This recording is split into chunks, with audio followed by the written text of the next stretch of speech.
Great. Okay, so what we wanted to talk about today was basically some things about just general closing transactions and different things with, and in use in conjunction with title company. But I wanted to extend a little bit further because I didn't want to just talk about the title reference, but I wanted to talk about all of our TTDs that we need to do to get ready for closing. And just, and then I actually, in the messenger, I included some of our notes. So you can look at those with me if you've got them open, or just open them up if you have some questions. I specified if it's a seller or buyer or both as an activity that you have to be aware of and what's going on.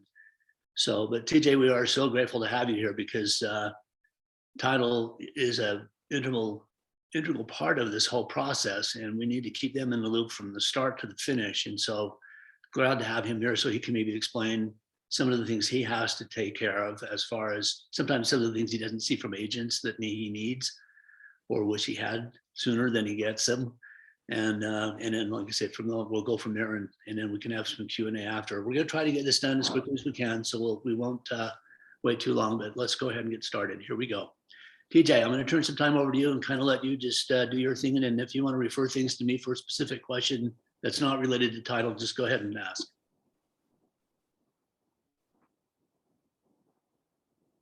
Can you hear me okay? There we go. Trying to turn mute off and it kind of went all crazy on me for a second. Oh, so okay. No problem. You bet. Well, and Eric sent this list over here, and so I've got this list of things to kind of go over. Realistically, based on the list here, you guys. Uh-oh.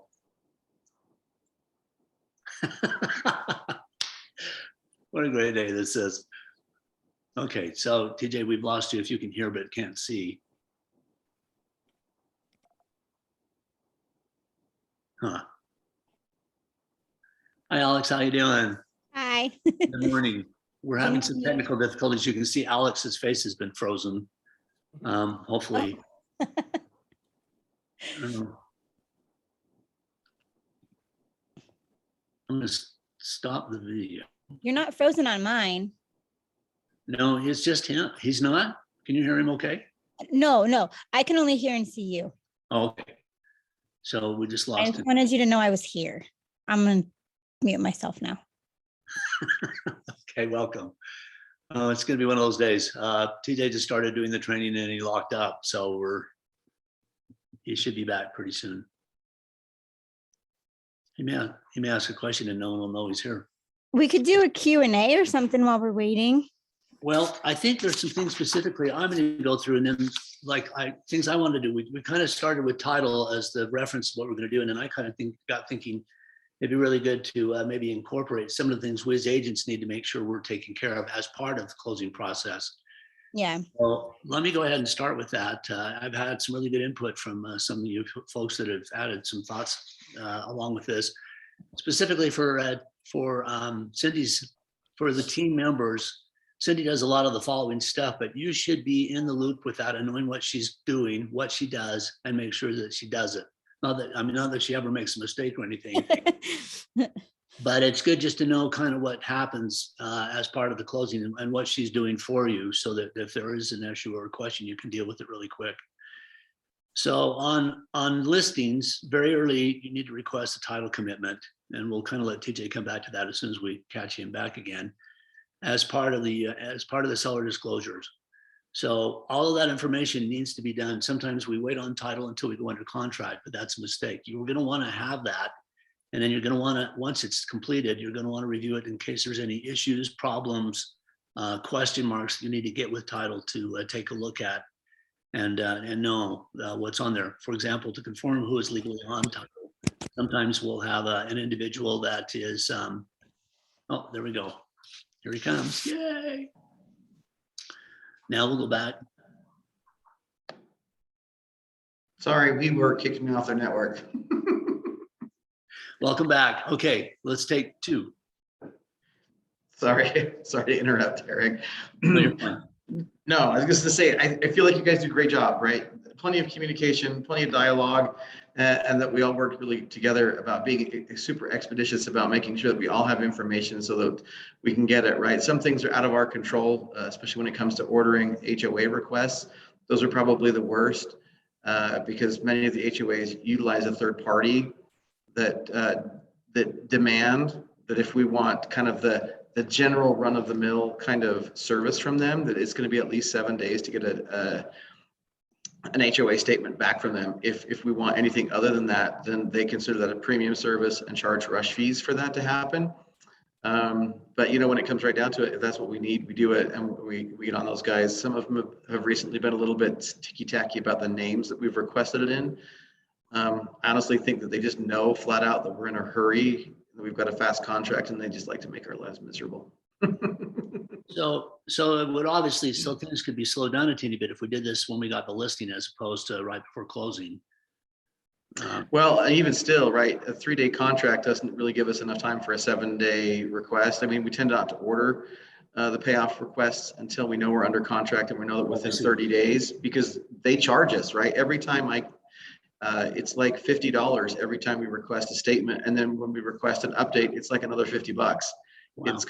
I mean, we'll take the politics aside of it. I think it's completely ridiculous. And then if we ask them to rush it, it's $40 rush fee on top of that. So we like to only order as few times as possible to save the seller from having to pay to get those statements. Okay, thank you very much for sharing that. I didn't realize it was so expensive to do that now. But it's Yeah. Jay, this is Joy. If we are selling a house with an HOA, then we should have at least a 7-day seller disclosure time if we're looking for HOA documents. Well, we can have the CC&Rs, right? We can have those up front. So if the inclusion in them demands that they want minutes and they want some sort of budget or they want to know what the fees actually are, then yeah, we'll need a little extra time to get that. So yes. Okay. Good to But know. usually if we have a listing, we'll have that ahead of time because usually we have that gathered before we even go live. Right. Cindy Or at helps least- that out a lot. So Or at least we should have that in advance. So that's one of the things we want to make sure that we as listing agents take care of. That is one of the things we check off when we tab a listing, is to make sure we have that HOA information in hand. Yeah, and if you have your seller call the HOA, they should actually be able to get all of that stuff for free. It's illegal for the HOA to charge them for those documents. I wish that were the case. Our experience has been that they demand that they go to the same sites, the HomeWise docs and HomeCerts. Those are the two major ones that a bunch of the HOAs have gone to request those. So it's a handful, but we've tried to get around that. We used that tactic for a long time to just get the sellers to do it. And the HOAs have stopped doing that and told the sellers that they're like, you just need to tell your title company to go to HomeCerts and request it there.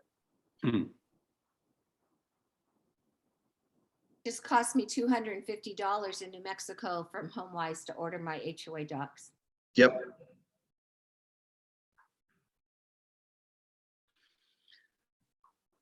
Justin, I think you need to run for office and get all HOAs and all that kind of stuff like banished. Yeah, I've never ran into that problem. Usually every HOA is giving my seller their information because they are entitled to it because they are a part of the HOA. So Yep. That's odd, but crazy. And they may give them like copies of the minutes and the budget and those kinds of items. But when it comes down to that actual HOA statement, as far as what the dues are, that current balance kind of thing, they've become very onerous about that one. Okay. So another thing, I think Justin made a comment, sent me a message yesterday regarding as far as the solar panels. Justin, you want to maybe just tell us a little bit what you were thinking on that information that needs to be included as part of this information gathering that we do? So remind me a little bit because I'm driving. I don't have that email in front of me. If they're owned outright or if they're mortgaged as part of. Right. So basically requesting the PR, as soon as you know you're getting the listing, request the PR early, and for various reasons, for that very thing that Joy had said, as far as deadlines go, we want to make sure that we have the title commitment in hand, the PR, make sure the names match, and that we ultimately are getting the signatures from the parties that are on title. And so if you request that early, then there aren't any issues once you go under contract, and then you should be able to meet your seller disclosure deadline with no problem, as long as you have all that stuff back prior to listing.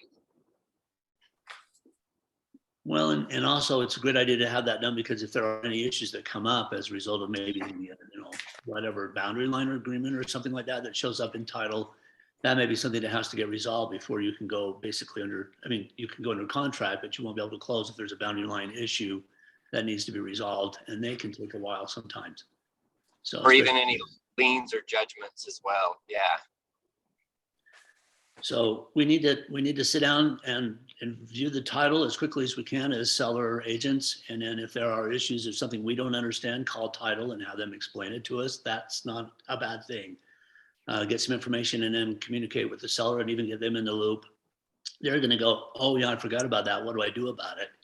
So it's maybe a good thing to get title contacting them directly or working with them directly to, be able to advise them how to remove that issue if there is one. But these are all the little details we have to take care of to make sure that that title is clean, because seller disclosures are getting, the timeline for us to get things done is getting smaller and smaller. Okay, TeJay, we're back to you.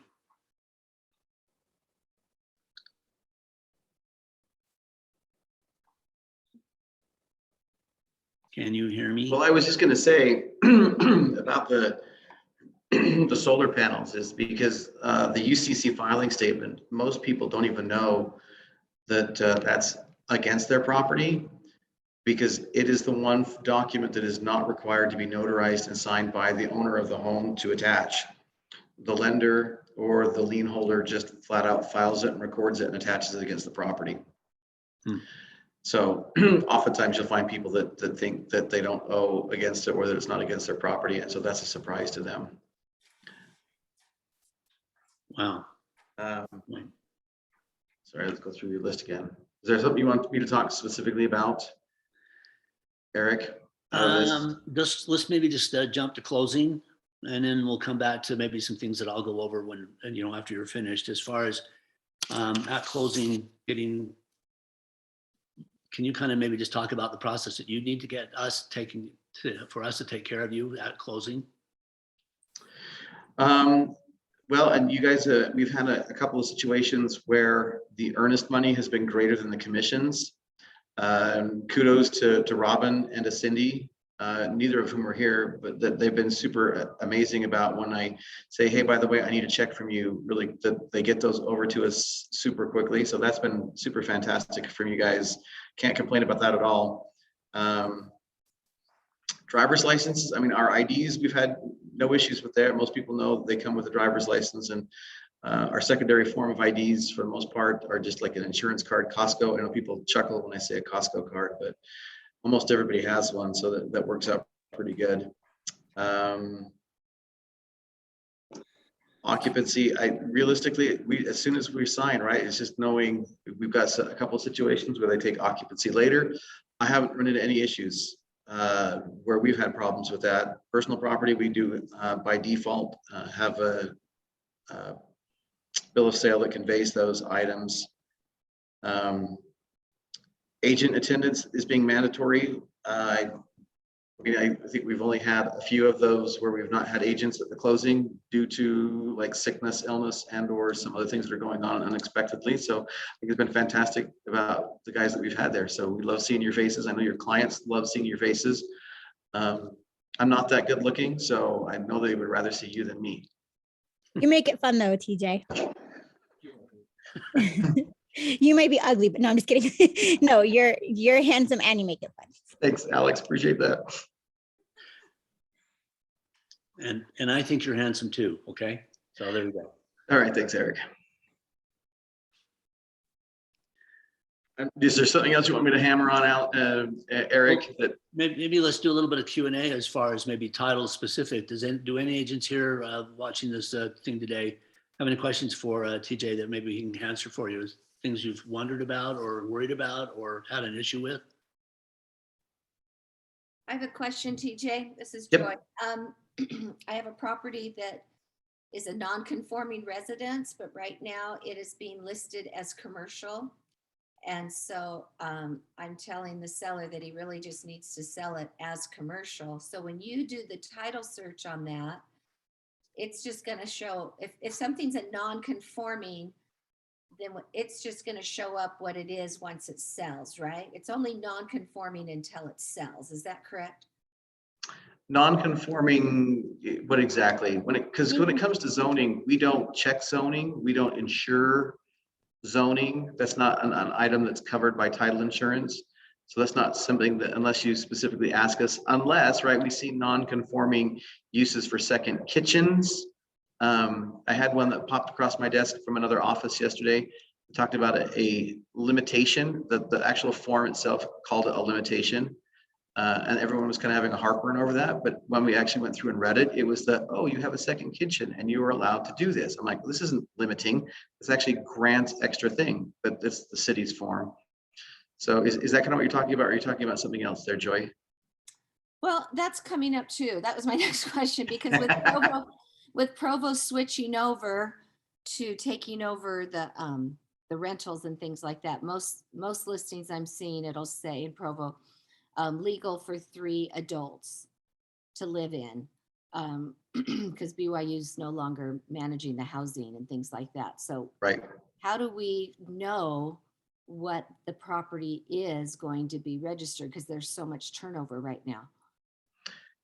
And realistically, check with the zoning, the city zoning department. They have a map that you can kind of look at where your property sits to where that mapping is. Just like you say, right? That's like a status of complete flux, right? Alex understands this pretty well right now. That's a Tuesday meeting change. Every Tuesday meeting, they could potentially change that. The city council or one of the governing bodies there could change it, and so we're all kind of in the backlash of that one. Welcome to real estate. That's why Joy, you guys get paid the big bucks. Joy, if I could, from my days as an appraiser, I had to check zoning because it determined the value, whether you could have 4 students, 3 students. So you had legal non-conforming, which meant it wasn't conforming with the current status, but it was legal to be in that current zoning. And then there was non-conforming. And so what I would personally do as a realtor, because as an appraiser, I had to know that because it determined the value. But as a realtor, you can look into it and let your client know what you found out. But I would definitely put it on the buyer. If you're the lister, as part of their due diligence, you make sure this conforms with the use that you want. I'm not saying that it meets anything. So there would be 2 parts to that. As representing on the listing, representing the seller would be to work with the seller to make sure that information has been basically pulled and reviewed from the local city. Most cases we're talking about Provo because they're the biggest hassle, but in every situation where you maybe have a basement apartment or you maybe have a second kitchen or something like that, it's not a bad idea just to check with the municipality and just make sure that's legal and conforming. And if not, then your seller will, there's some issues you may have to identify as part of the listing. So those are all things kind of, as you see issues come up and getting a listing ready, that's one you're gonna have to kind of make sure you've crossed your T's and dotted your I's on. Awesome. And thanks, TJ. I didn't think about zoning not being in. That's one of the exceptions on so we can't rely on you for that. We have to do our own due diligence through the zoning. So that's good. Well, and I think what I would do on that, just so that you can make things happen a little bit smoother, buyers or buyer agents are a little bit concerned about maybe getting involved in that. If you've done at least a little bit of research and have some communication with the municipality, you can refer to them. Here's who I talked to. You need to get that information for yourself, but have some of that ready so they're not feeling like they're starting from scratch. That it's a lot more conducive to putting good relations between the buyer agent, the seller agent, and buyer and seller. If we do some of that homework in advance so that it's something that we can share with the buyer agent and then they can share with their buyer. That's what I recommend. Awesome. Thanks.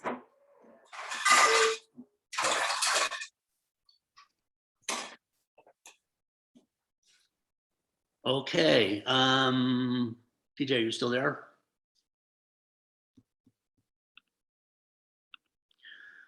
I don't, let's see, he may have had to go to a meeting. So let me just go ahead and let's kind of go through some of these things that I have notes for that, that are maybe just general related, not specific to title.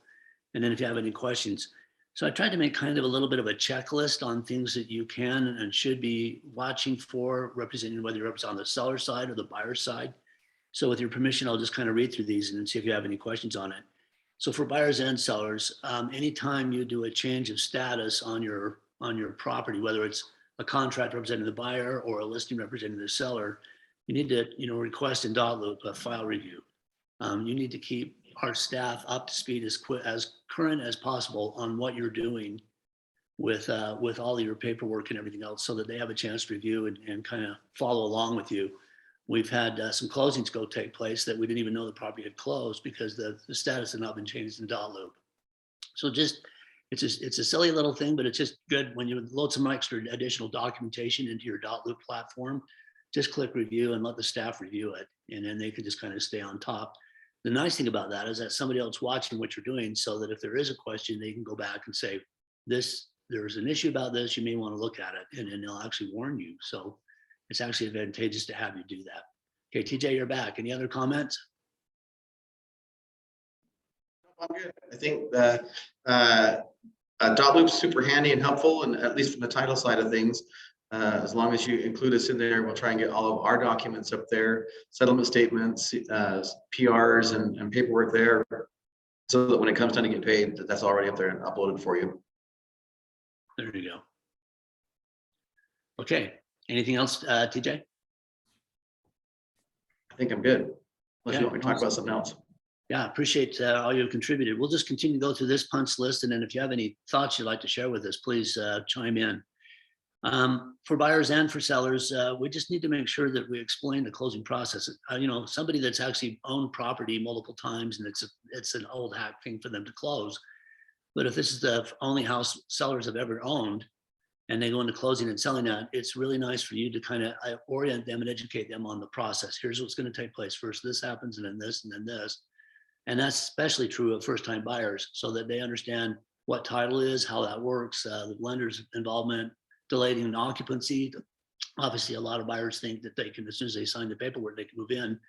And it's just nice that they, as you go in to get ready to close on something that they've got under contract with, to explain, here's the process, and anticipate that, because they may have made plans or done something to vacate a property early in anticipation of moving into this one, and we don't want to have them in that kind of a situation. So that's always good. And again, I have a good way to explain that. That I've started doing is I basically say there's 3 steps to closing, and I explain that there's settlement, recording, and possession. And I kind of just explain what each of those are and how it pertains to their contract. And so that seems to kind of help manage that expectation, because people just think of closing as like sign papers, get keys. And I explain, no, it's actually a 3-step process. And it happens, in a certain order, and there's some delays between each step. So just a thought. Alex, thank you so much. That's exactly what I'm talking about. Just a little bit of education goes a long way in helping buyers and sellers understand the process, and that sellers don't get their money as soon as they sign, and buyers don't get the house as soon as they sign. There's, a closing process to take care of. So also, as soon as time is of the essence in the situation. So where we have maybe additional addendums and things like that, title needs to get that information as quickly as possible. If there's been an issue come up, maybe the sellers for the buyer's due diligence and inspection issue, and there are addendums there, and there is maybe, I don't know, a lot of things can happen on that. But whatever documentation you have in your contract, don't have the seller or the title company having to ask you, are there additional addendums that we've not seen yet? They should get it as quick as you get it, the ink dry. And then obviously a copy of the contract. If you're representing the seller, you'd want to get the title company the copy of the contract, as well as probably a listing on it. If you're representing the buyer, when you're ready to submit your contract to the title company, send them also a copy of the listing so that they can get that information. TeJay, you pretty well almost have to have that now, don't you? We ask for it on every file, simply because then that avoids complications with who's getting paid what and where, and all that kind of stuff. Yeah, that makes sense. Let's see, we talked about addendums. Okay, as soon as you're getting close to closing, you're going to want to go ahead and request a settlement statement, just so you can review and make sure that there aren't any hidden time bombs in there. I think sometimes we wait a little bit too long for that. We wait to get our copy when we go into closing. And that's always a mistake, I think. If you're a day or two before closing, the title should be able to put a settlement statement together, even if it's a preliminary, just so you can see what's on there for your client, buyer or seller. We had an issue where we did a fourplex not too long ago where there was rent issues that from the seller, nothing was on there about the rent. And a lot of it was because there was just some communication needed to take place between buyer and seller through their agents to make sure that that got clarified and how that worked and who had deposits and who didn't and yada, yada, yada. So that's something to make sure that you get that information to title as well as quickly as possible so that the prorations on the rent can be done and incorporated into the closing statement and whatnot. Let's see, schedule closing with title and other sides of the transaction. Just, let's see, review titled commitment. One thing we should do is on the listing side and as buyers, when we see the title is to go over it. I don't know how many of you actually look at your title report that you get when you're representing the seller and just analyze kind of what conditions and provisions are in the title. A lot of that, it's kind of like Greek or something. You may not understand it, but that's where you can get with title and have them. Can you explain this one clause in here because I'm not sure I'm understanding it. It's really important for you to understand what is in the title report that may affect closing the contract for the buyer and or the seller. So just make sure you follow that up. And like I said, we always send title the new, if there's any new executed addendums, I mentioned this before, but send it to title ASAP. And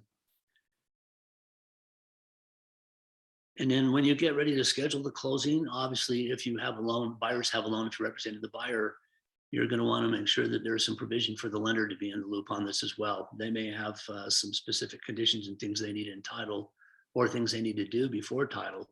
You get ready to schedule a closing and the lender's not anywhere near ready. It's obviously a waste of time. So it's as you get to closing, just make sure you've got a little checkbox like, okay, title's taken care of, got all their paperwork, reviewed it. The lender is ready to go. And even if you're on the seller side, it's not a bad idea to communicate with the buyer's agent and then sometimes maybe directly with the lender just to make sure that if there's a provision or something in there that we're waiting on, that if there's anything you can do to help facilitate that, you can and that you do. The other thing is if earnest money is deposited with the title company, which is not an uncommon thing anymore, it's really important for your seller to understand the possible ramifications of title holding earnest money. Not too long ago, a deal came through our office that there was a dispute over the earnest money. And because it was held at the title company, it was not a simple, easy sign off on, on the listing broker or the buyer brokerage side to release that money. Title wouldn't release it. TeJay, maybe since you're still here, can you kind of explain why that's different than just the provision? If it says it in the contract, if for some reason there is a cancellation, that earnest money can be released immediately. And you don't. Yeah, so the state, the insurance department requires in order for us to make any disbursements of funds that we have both buyer and seller consent on it. So that's where that sticky point comes in. When the broker holds it, then obviously the contract is in many cases, is very clear that if this happens, then this is immediately what happens and they could do that. Whereas we're, as that third party intermediary disinterested party, have to have, we're not allowed, right? I'm not allowed to have an opinion, as it were, as to that. I have to follow instructions. And in the case of earnest money, I have to have instructions from both sides. So that's, so I have had situations where other transactions involving some of those real estate brokerages that have title hold earnest money, that the listing agent has said, we'll hold it, as a way to keep it out of the title company's trust accounts, knowing that puts that money at risk, as it were, because of those regulations from the insurance department on us. And I think that's really a good point. I think, at least the seller, if he's knowledgeable about it and he consents to go ahead and have title hold it, knowing that there's maybe issues coming up, if issues come up, that there may be a dispute getting that money released, even though he's entitled to it. then at least the seller can make that decision. But if you don't explain that to him and he ends up at closing and finds out that, or gets prior to closing, title has money, and then all of a sudden the deal falls apart, and the seller goes, okay, well, where's my $10,000? And well, we have to go through some litigation to get the title company to release that. We're probably going to have to go to court. We had a situation a few years ago where we had a commercial piece of property with $25,000 earnest money that was held by title. And it was very obvious the buyer did not perform. There were some issues, but they refused to release it. Title, therefore, their hands were tied. They couldn't release it. And that dispute lasted over 2 years on money that should have been to the seller at failure to perform from the buyer. And they still ended up having 2 years to litigate to get their money back. So I think it's important, if you're going to work with your sellers and there is a request from title on the buyer side, or excuse me, from the agent to hold earnest money with the title, that you make sure that the seller understands the risks and possible issues involved in that. And do you have any questions on that? Does that all make sense? Question for you, Eric. Would you then prefer that we, as listing agents, when we have a seller, that we always push to hold the money with the brokerage? No, I don't think it's necessary. I would, if the buyers, a lot of offices nowadays do not have earnest money to trust accounts. And so they can't hold it. That's why they always go to a title company. In that position, I would suggest we recommend we hold it. I don't really want to be in the middle of a bunch of issues as far as litigation goes sometimes, but I think if it's $500 or $1,000 earnest money or something like maybe up to $2,000, I'm not sure it's a big deal. I mean, it's pretty easy. Everybody can wait for that kind of money. But if we're talking substantial funds, $5,000 or more, I would suggest that title company not hold earnest money. That would be my suggestion. Okay. But really leave that up to the seller to decide, but at least have them knowledgeable about the decision that they need to make. Do you run into where then the buyer says, well, no, I want my broker to hold it, or is it always go with the seller? If the buyer broker will hold it, that's tradition. I mean, that's actually how the earnest money is written. For the buyer brokerage, they're representing the buyer, and it's the buyer's funds. It's good faith deposit, so to speak. So technically, the buyer brokerage should hold it almost always. The only time where you run into a problem would be if for some reason buyer brokerage does not have a trust account and cannot hold it, then that's where this issue comes up. Does that still apply to, I guess it wouldn't matter on a cash deal if the title's not holding it, because from what I've learned so far is if it's a cash deal, then you can't do split title. Title runs with who's issuing the policy.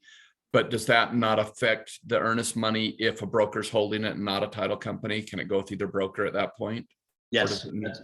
Excellent point. Excellent idea. Yeah, and that's exactly right. Okay. Okay, let's keep moving through. We got a little bit of time left. Let's see. Just silly, stupid things that come up, but at closing, you don't want to have to deal with them and make maybe a possible issue happen. Would be just make sure that like TeJay was talking about, acceptable form of ID, that they bring their driver's license and a second form of ID so that they can basically sign off. Title can sign off that they've met anything that needs to be notarized. Sellers need to be warned that they need to turn their utilities off. I actually had a situation where we had a seller in one of our transactions, and it wasn't mine, but it was one we ended up getting involved with as a brokerage, where the seller forgot, they just moved out of town and they never did anything, and the buyer never said anything. So they got a year's worth of utilities for free because the seller paid them. They were billed, and the seller didn't pay them, and the title company, I'm not exactly sure why the seller kept paying the stupid utility bill, but they went for quite a while, realized they shouldn't be doing that, and then kind of questioned it. And so we had to go back and resolve the issue with the buyer, and the buyer just going, well, we didn't think about it. We totally forgot about it. We just never got a bill, so we never did anything to think about it. So just, again, communication, kind of have a little bit of a checklist to go through. And like I say, hopefully these notes will help you because I did post them. Just make sure that you have conversations with these clients so that they understand what responsibilities they have. As TeJay was mentioning, some buyers and sellers think that once they sign, they're ready to move in, and they make plans for that accordingly. If they've not been coached by their agent that there's a process and a timeline that takes place, and we need to make sure we follow that. If you have issues with buyers that want to move in early, what do you do? And sellers willing to do that, but what's required to allow a seller to occupy a property prior to closing, or it's gonna be a buyer to occupy property prior to closing. Anybody? Well, they need to sign something for liability reasons. Right. Okay, what specifically would you recommend, Alex? What do you do? There's a release of liability form. So if I'm usually if I'm representing the buyer, I leave it up to the listing agent to draw that up. But if I'm representing the seller, then I would come to you and say, what form do you want me to use? Well, and I think the release of liability, if the seller is willing to let the buyers take occupancy, there's some things, obviously, if I'm the listing agent and I have a buyer agent asking me saying, we have a problem, can we take occupancy early since the property is vacant? Justin, I think you just went through one of those, as I recall, maybe it wasn't you, but we do need to be very, very careful, find out what the circumstances are. If the property's got furnishings in it still from the seller that they moved out, but they haven't moved all their stuff out, that could be a problem. Buyer moving in could cause damage, and if it's not closed, they may end up having some heartburn and want to have some restitution from the seller, even though they're the ones that caused the damage. I've seen that before. I think you just, like I say, it's just a communicate, but a release of liability is the minimum on it, and obviously it needs to be documented in a new addendum with a release of liability and any other language you can put in there to protect. If you're representing the seller, protect your seller. I would say. And then there's the issue with COVID, or they get sick and you can't evict them or anything like that. I think it's just kind of sticky right now. It's just pretty sticky. Yeah, that's really a good point. And like I say, so if there is got to be a release and some documentation to just make sure you cross your T's and dot your I's on following that protocol, that if the buyer wants to move in early, that there is and then there's some commitment. Sometimes I've had a situation years ago where we had a buyer sign a commitment to move in early, and then they refused to close. They just basically, it took the seller to threaten an eviction, but buyers ran, and it wasn't the buyer's fault. They ran into a problem, family issue that came up, and it was sad that, because they had that happen, but they just weren't in a position. They didn't have any place to go, and they weren't able to now close because they weren't now able to get their loan signed off with the lender. So, if I'm representing the seller, I'm very hesitant to ever let a buyer move in early. If the property is vacant, I may recommend to the seller, let them move their furniture in the garage, but not have occupancy to the house until after closing and recording. I agree. Me too. Yeah. Well, it surprises me that you're even saying to let them, because whenever I've asked you about them, you said, no, never, never, don't do it. So. Well, I want. You're right on that. I never would recommend to one of my sellers, and that's my opinion. But I think sometimes situations come up where you just kind of have to have a discussion or dialogue and make sure it makes sense and weigh the consequences. Mhm. But yeah, good point. Thanks, Melissa. Okay, let's see. Keep going on that. What if the seller wants to extend their time on there? What happens? If they say, well, we want to close, we need our money to get this other thing, but if we need a few weeks to get live in the home because we're having something done or whatever, we need a reason for an extra month before we can actually release occupancy. What do you need for that? I usually do a rental agreement and just make it clean and simple that way. Consisting of what? Well, I just have my normal rental agreement that I use personally. And so just have them use the same one. And that means they, yes or no, put down a deposit. Depending on the rent, they might not have any rent, but I just want to have something in writing where everybody signed it so that we have something to fall back on. And then in that document, it talks about damage and all those types of things too. Okay, perfect. So you're covering yourself twice, because I think on the contract, it talks about, that has to be in the same condition. And that's the one thing that survives, right? But then I also put it's in this rental agreement as well. Well, and I think you brought up two very, very good points. Any language in the Rep C basically cancels out closing. So that Rep C is now no longer a legal document as far as relevant to the property. So I think, like you said, I think an addendum identifying prior to closing that there is an attached lease agreement between buyer and seller And so, and then just reference it in your paperwork so it's there. And then obviously, as you mentioned, have something in there that allows for damages, if there's utility collection that needs to be done, or anything else that you have to have resolved between buyer and seller because of some dispute that comes up from the buyer taking early occupancy. And then obviously some kind of a deposit, maybe in advance, held usually by the seller, but if that's a giant issue with the buyer, you could work out something else. But make sure there's some financial compensation so that the buyer has obligation to do some things on that. And then just obviously make sure that they are pre-approved and golden before you do anything like that. Okay, so TeJay, are you still here? I've lost you off my screen, so he may have gone. So does everybody understand the difference between a settlement, a commitment, closing disclosure, and a settlement statement?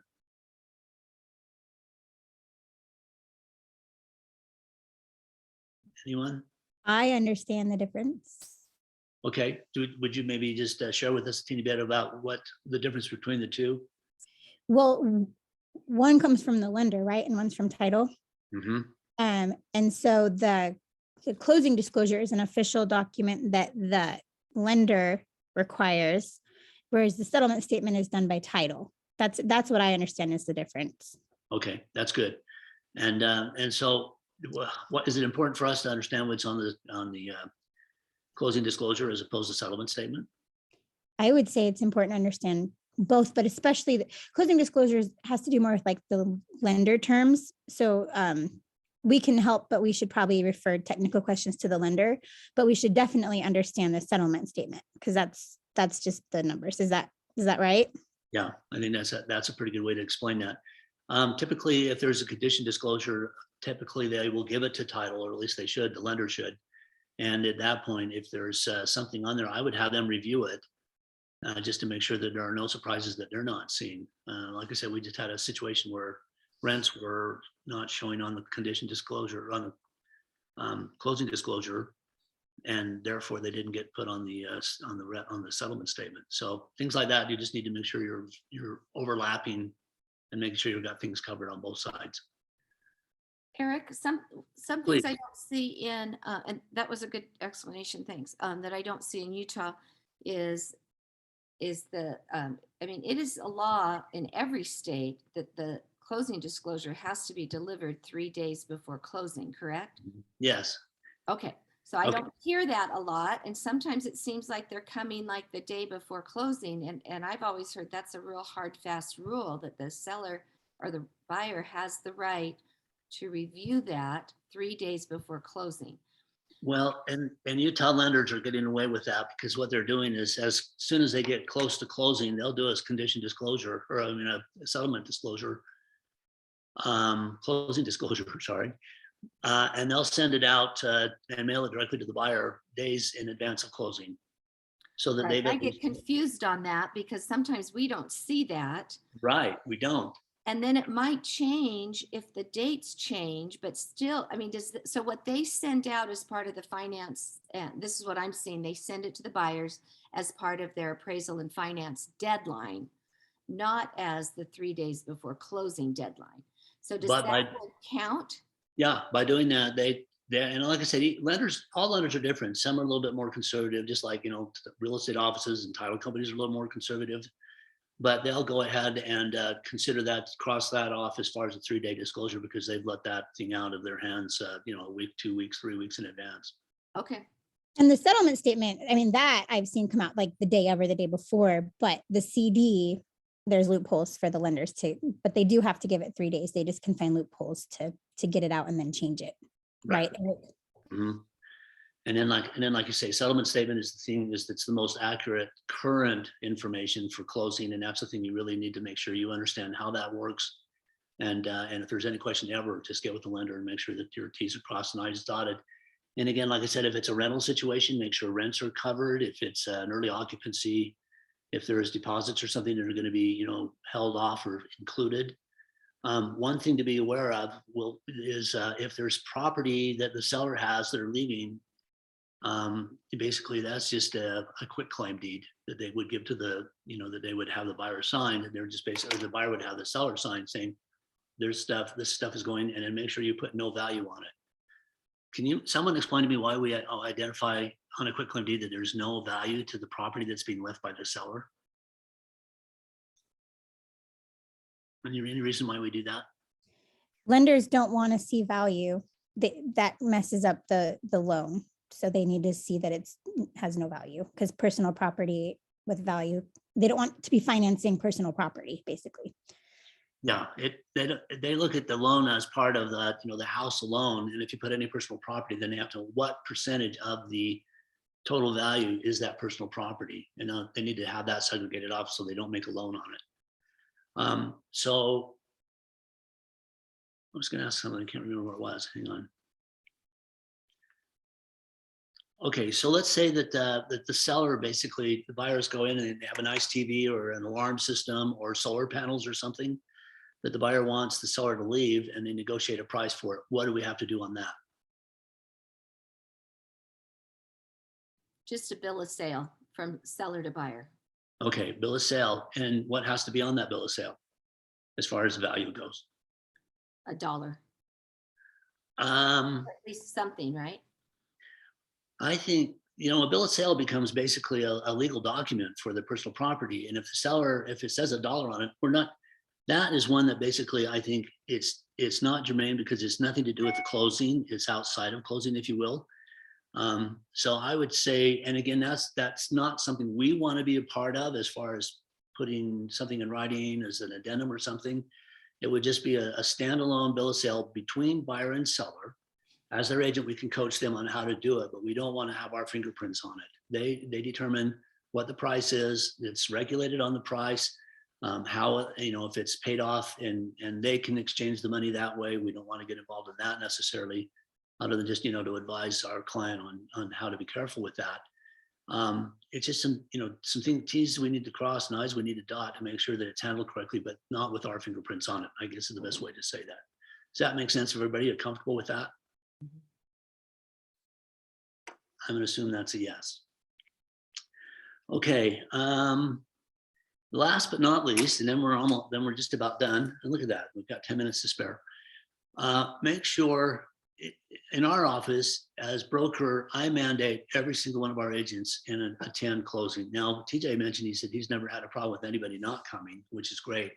But I just want to make sure it's a hard, fast rule. You understand if there's some reason you can't, and it's an easy closing, no big deal.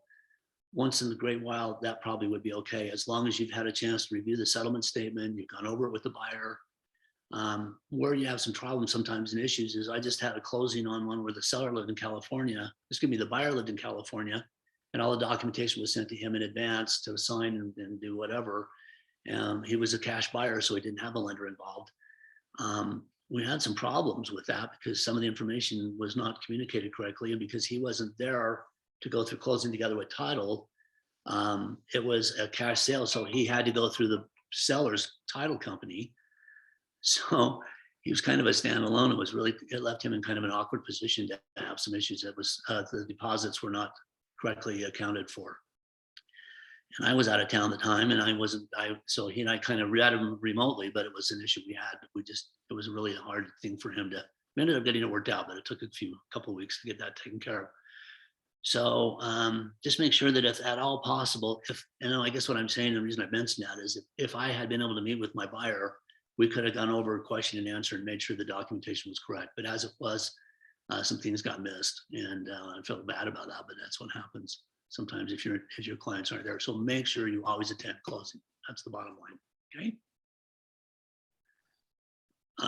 So the notes I left, what I've just been going through and reading these again, like I said, I posted those on Messenger so you can kind of go through, and I put a little red dot, it's upside down or backwards, you can't see it, but if it's specific to the buyer, it's got to be in front of it. If it's for both buyers and sellers, I put an S and a B. We'd love your feedback on that. Those are notes I think it's important enough to have a copy that you can kind of scan as you get ready to close something, and just, kind of make it a habit that you do these things. So appreciate all your input on everything that anyone brought in, suggested today. Thank you so much for that. Anybody have any other thoughts of closing? Okay, so last but not least, Justin is going to be taking our class next week. And he's going to be talking a bit about prospecting skills and things like that. How to, work with your sphere of influence specifically and keep contact with them. So as you've had transactions within the past, or maybe, a neighborhood of people after you've moved out of the neighborhood or something like that, just how to kind of keep that fire burning as far as top of mind awareness that you're their agent when and if they ever buy or sell again. That's next week. You guys all, thank you so much for putting up with us today on getting this done. It's a little bit crazy on how that ended up working out, but we ended up actually getting this class done. So thank you so much. Thank you, Eric. Thanks, Eric. That was great. Appreciate it. My pleasure. Thank you. Good information. Okay, you guys have a great day. And if there's any questions specific to the notes after you got a chance to look at them, just get with me and I'll be glad to share them with you. And we may end up doing a revision to it. So whatever you can input on it, please do. Thank you. All right, we'll see y'all later. Thank you. Thank you. Thank you.